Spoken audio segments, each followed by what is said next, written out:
Well, Father, thank you so much for joining us for this podcast series on the women doctors of the church. Today, we're joined by Father Peter, who is a Carmelite priest as a pastor at St. Therese Catholic Church in Alhambra.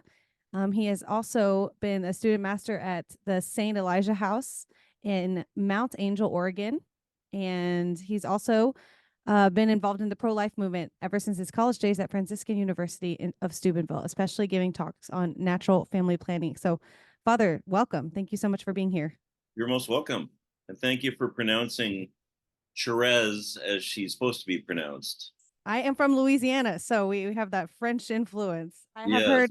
I have heard people pronounce it Saint Therese here in LA. I've never heard that before. Yes, they do. Yes, they do. Even our parishioners.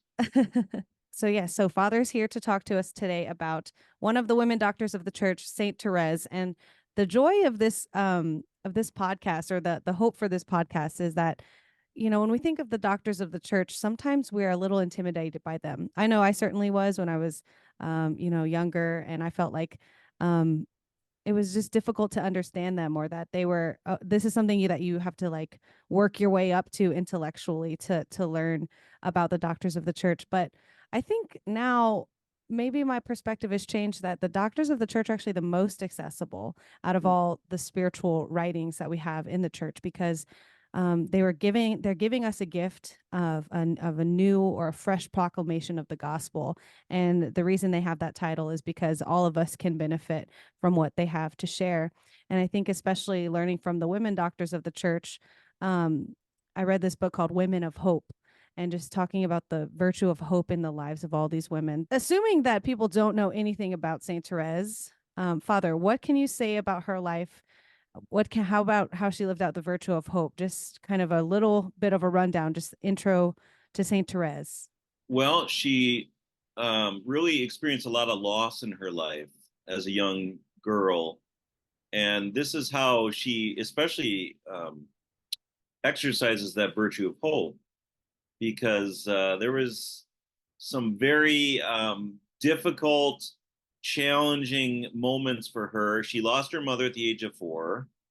Her sister, her oldest, not the oldest sister, but the second oldest sister, Pauline, who was kind of a second mother to her, entered Carmel when she was 9. And so she saw that as kind of a second loss. Mm-hmm. But that was unique, different from the losing her mother, because there was an element of betrayal to it. She felt, because her sister was supposed to be there for her after her mother died, and Pauline was the first one to enter Carmel, and then others followed, including Therese. And then these two losses, especially as she started developing a kind of a neurosis. Some doctors originally diagnosed her with cholera, but then others said, no, it's probably more in the head. They used a term back then called hysteria, which was just kind of an old definition for, some kind of mental disorder, some kind of emotion-based disorder. You know, there is definitely probably some anxiety, what we would call anxiety nowadays. Mm-hmm. And so she had actual, somatic symptoms, stomach pains and all this, headaches. Shortly after Pauline joined Carmel, she started to have these reoccurring headaches, migraines. But then she had these significant healings that happened even as a child. She had her famous Our Lady of the Smile. This is a famous statue now that's at the Carmel in Lisieux. You can see it. And this was a statue that the family had in their home and was very dear to them. And Our Lady appeared to Therese. And one of her healings she attributes to Our Lady, and she calls her Our Lady of the Smile. Mm-hmm. And this was kind of the beginning of her healing process. And then it was kind of completed on Christmas. She called it her Christmas conversion, which was a few years later when she was about 13, because she was still very, we use the word nowadays, touchy or sensitive. And any little thing would make her cry. when she was a young child. And so she was very, as we'd say in the business, emotionally labile, right? She could cry at an instant. And she became kind of a shell of herself after her mother died, especially. She said she was very cheerful, outgoing, and playful, and she became quite withdrawn, sullen, introverted, shy, all these things, except in her family circle. But outside the family, she very much appeared that way. So she had a lot to overcome. She really had to have hope. She had to have hope because she saw all the loss in her life.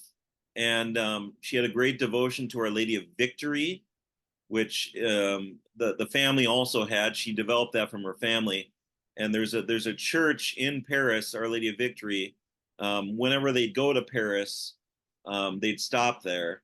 When I saw her relics for the first time in Paris during World Youth Day in 1997, I think it was, wow, her principal relics were kept at Our Lady of Victory.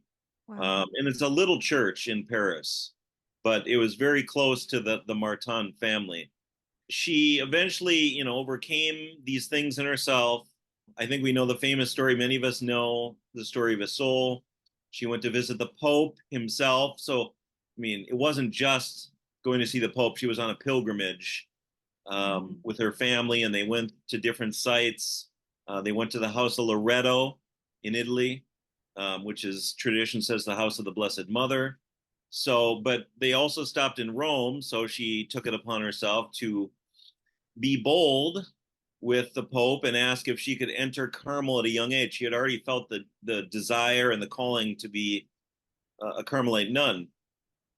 So she asked, and the Pope said, well, if the Lord wills it. He gave a very gentle but kind of evasive response to her. And also, if mother, the mother prioress says yes, then he's not going to override that. She eventually did enter at a younger age, not at that very time when she asked the Pope, but soon after. So she lived roughly around 9 years in Carmel, and she died at the age of 24. So, I mean, she's one of the younger saints. And as I think you mentioned, she's the youngest doctor of the church. There were so many things she had to overcome. And her sister, Leonie, was also struggled a lot. Now her cause is being introduced. There was a lot of intervention she did with Leonie. They correspond a lot. And she helped Leonie through her struggles with, again, the virtue of hope. And that she had to practice it herself from all the losses.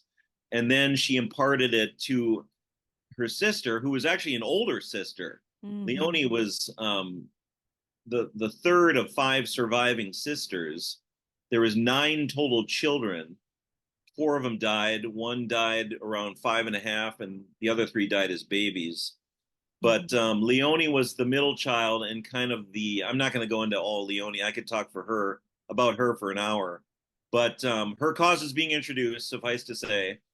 I think she's servant of God, maybe venerable. I'm not sure. I haven't checked lately. And but Therese was a big beacon of hope for her. Therese even said, no one's lived my little way better than Leonie. Wow.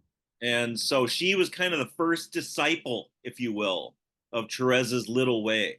And she's the proof of it, that it's that it works, or that it's powerful, that it's a way to sanctity, and that we need to have that dogged, that bold confidence in God. So that's a term Therese uses. You could almost translate that as the word hope. Mm-hmm. Right? We're talking about hope first. Well, Therese used this term confidence. Mm-hmm. And so this confidence in God is really an expression of hope.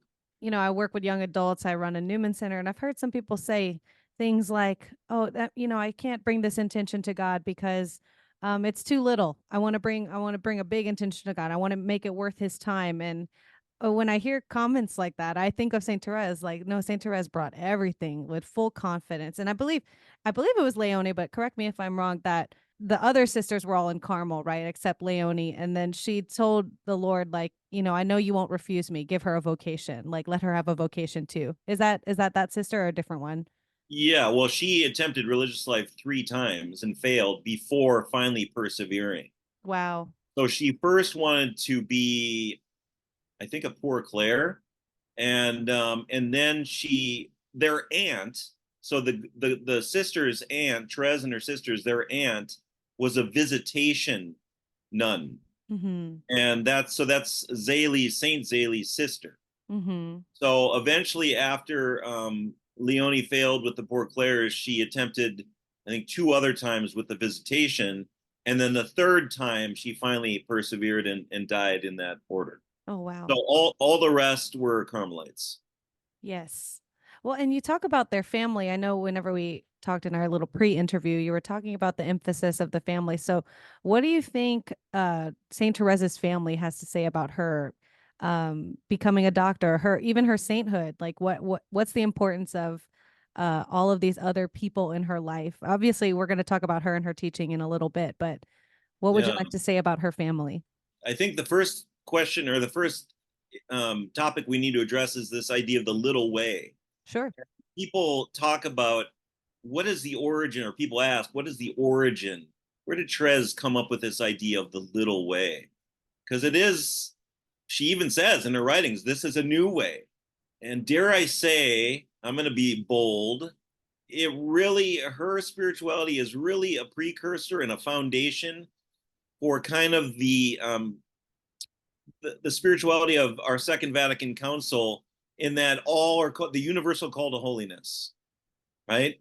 And that you can sanctify the little things in your life, the ordinary, quote unquote, and make it extraordinary. So her parents both had professions dealing with minutia. What do I mean by that? Her father worked as a watch repairman and watchmaker. So he was always dealing with very small matters. Therese's mother was a lace maker. So very fine embroidery. So, working with very small things. And one theory is that Therese, just knowing her parents, kind of a contemporary example of a two parent working family, Mm-hmm. right? I mean, this is very common in Los Angeles here, right? With the cost of living here, people have to have two income, Mm-hmm. families here. So they were doing this back in the 1800s, right? But they both work with very, detail work, I guess is the best way to say it, Mm-hmm. detail work, small matters. That Therese kind of used that as an analogy for her spirituality, focusing on the small things and sanctifying. Don't worry about the big things. And she even says, I cannot be a great saint like Saint Teresa, right? So she's named after our great Holy Mother of the Carmelites, the other doctor of the church, who's a Mm-hmm. Carmelite, female, first female doctor of the church, actually, Saint Yes. Teresa. She's Therese. In Spanish, it's translated Teresita, like little Teresa. Mm-hmm. So she always saw she could never be like the great Teresa, the big Teresa, but that she's still called to be a saint. And so how has her family influenced her being a doctor and a saint? Again, the formation or the origin or genesis of this little way is revolutionary. Mm-hmm. And for the whole church, so much so that the great Saint Pius X said she's the greatest saint of modern times. Mm-hmm. There's something so lasting, and this is going to continue now, probably for centuries, her little way. Because since then, we've seen more and more canonizations, formal canonizations by the church of quote unquote ordinary saints, Mm-hmm. husbands and wives, working people, lay people. People always used to think saints are just priests and nuns. Mm-hmm. And Therese's little way says the opposite. And couldn't we say that it's almost like a cycle. Therese may have been inspired with her idea of little from her parents, but then her creating by God's grace, having this revelation of the little way, her parents then became the fruits of it. Mm-hmm. Right? I mean, even though they died before her little way really was promulgated, you might say it was always kind of in the family. Mm-hmm.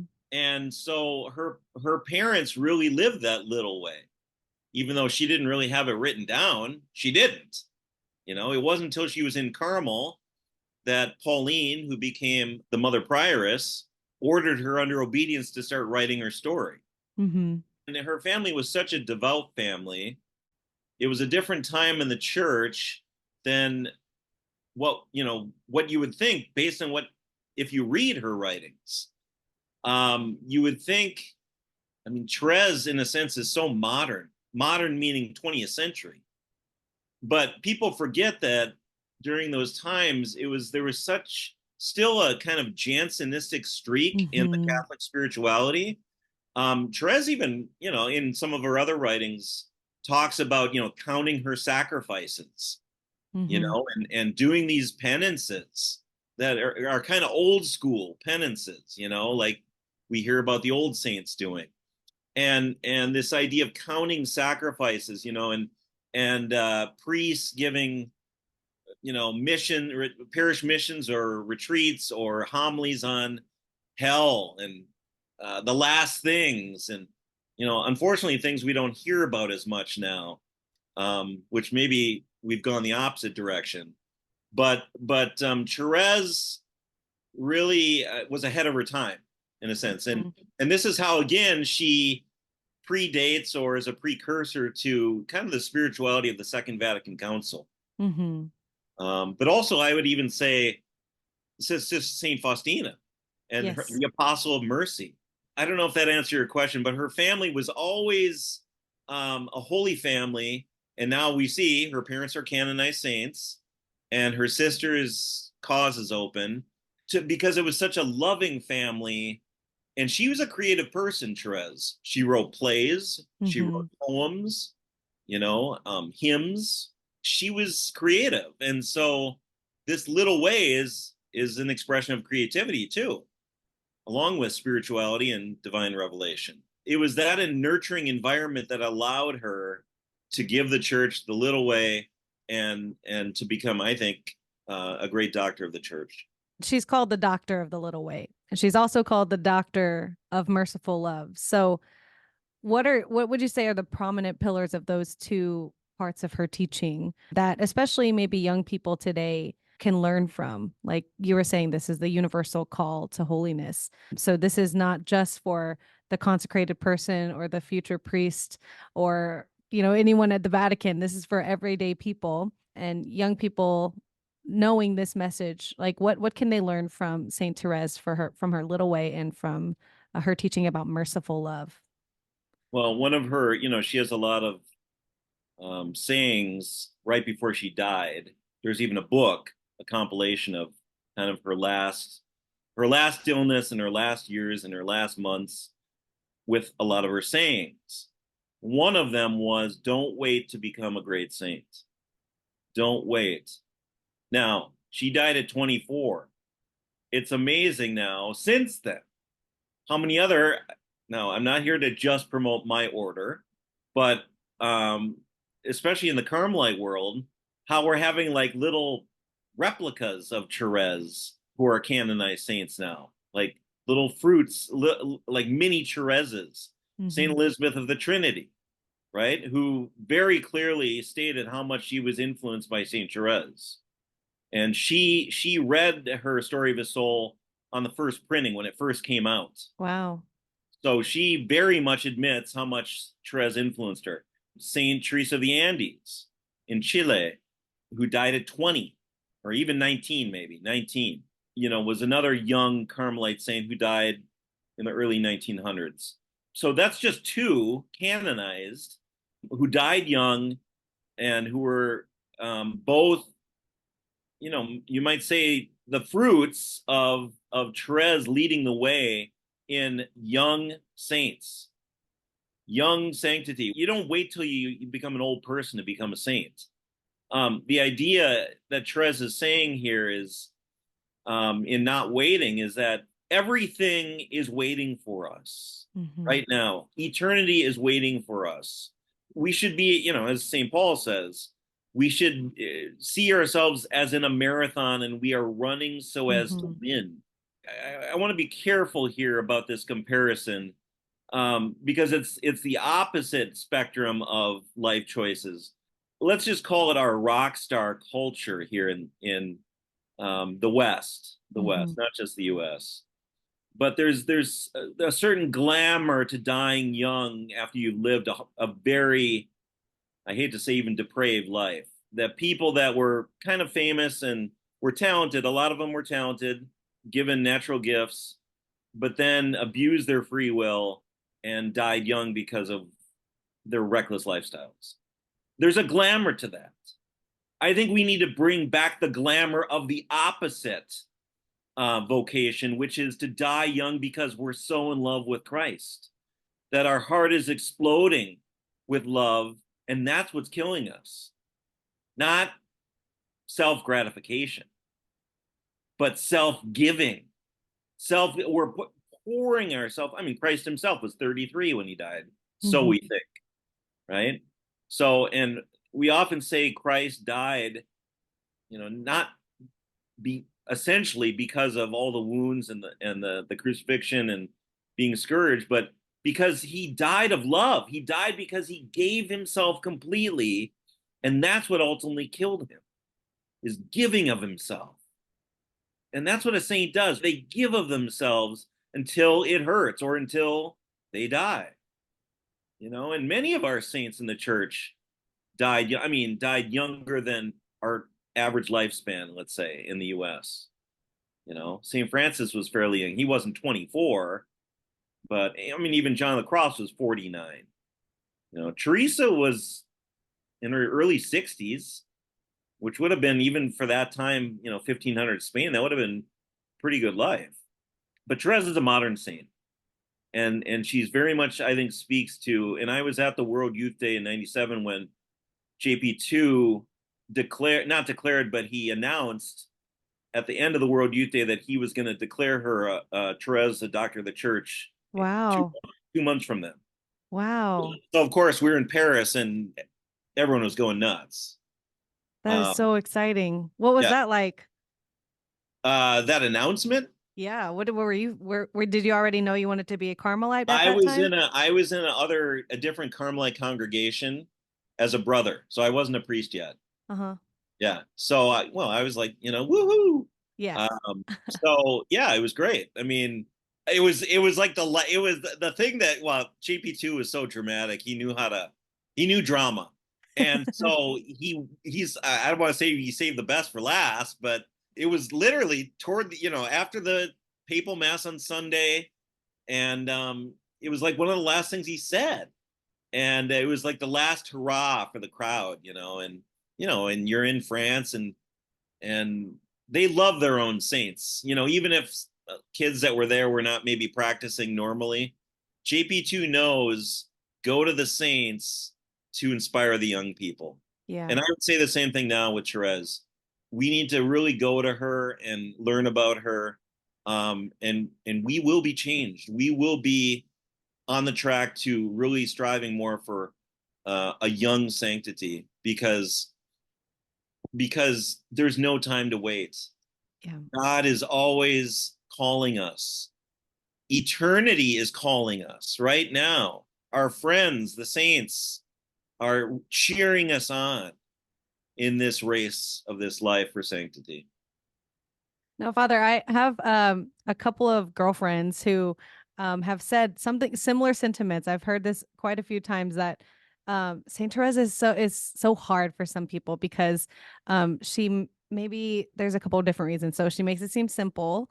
I know someone who has said, like, I keep asking Saint Therese to leave me alone, but she keeps bothering me. And they know she's interceding for her, but the little way in some ways is like it feels unattainable for some people because, oh, you were a nun, so of course you're gonna, like, holiness is so easy for you. And or like you were raised in a good family, and you had supportive parents. And but I mean, you were talking about all of her suffering too in the beginning. Like, what would you tell someone who is really struggling with this idea of this little way, or that it was easy for Saint Therese, and that it can't be easy for us because of our times, or like what we witness in the world? How do you think Saint Therese would respond to someone who's, they know that she loves her, that she loves them, but it's just difficult. It's just difficult to grasp. What would you say to young people, especially young women, who maybe struggle with Saint Therese? Well, Therese herself says, Lord, if you find a soul even lower, if it's possible, I think she even says, because she's so rooted in humility. If it's even possible that you find a soul even, lesser than myself, you will provide all the graces to live this little way, Mm-hmm. this new way that you've given me into the church. She's very confident that it's God is the one that's doing it. I think we often say that, but it hasn't really sunken in Mm-hmm. that we still feel we have to, do extraordinary things, Yeah. and dare I say, I think a lot of the books on saints that we have do us a disservice if it makes it seem like sanctity is unattainable. Mm-hmm. So to the extent that it does, then I think it does us a disservice, Mm-hmm. because God, and this is really true, so right now we're celebrating here at St. Therese Catholic Church in Alhambra, California, our 100 years as a parish, centenary, and we have two big banners on the front facade with Therese. Therese as the 15-year-old teenager with her hair up when she went to visit the Pope, and then Therese as a Carmelite nun.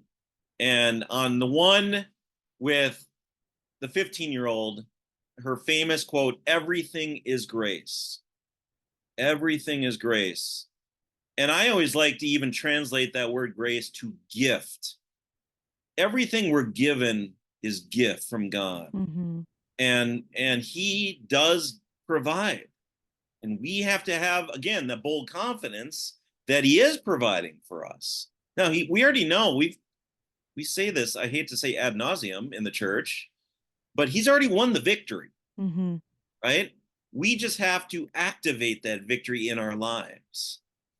The battle's already won, but are we going to allow it to win in our hearts, Yeah. in our souls? And so, yes. Now, I've heard it said that nowadays, because of the extreme depravity that the direction our culture is going, at least in the West, that even ordinary sanctity, if you can call it that, is heroic.